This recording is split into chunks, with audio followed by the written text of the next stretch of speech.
kallon fiskarki,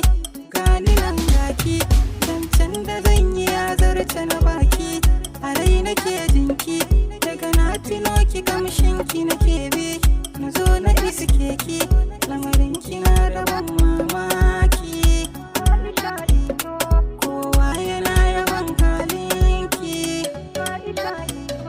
gane zuwa ɗiya mai kirki, kin amsa dukkanin sunanki, halinki yayi sai na koɗaki, sanin ina saki,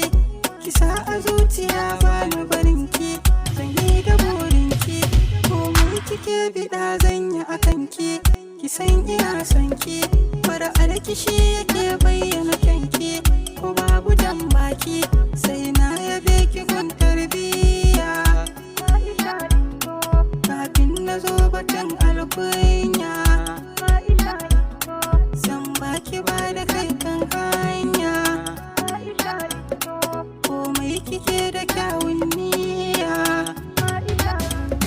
to kin ga san ki shi ke sanya ni na dinga san bato, daga zuciya yake ruruɗa ni kamar kiɗan shanto, kuma shi kaɗai yake sani tunani akan sana bauto, yau gashi ke kaɗai ke nuna ni gare kina into, a gare ni kin ka nuna halarci,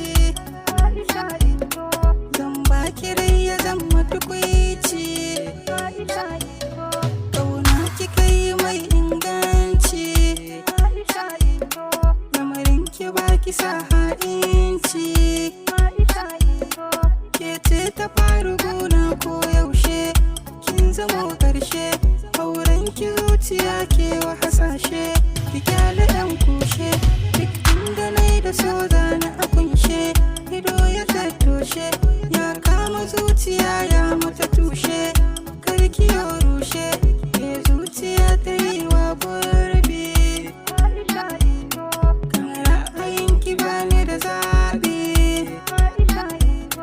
har yau gare ni baki da aibi, ai dole in kira ki da hobi.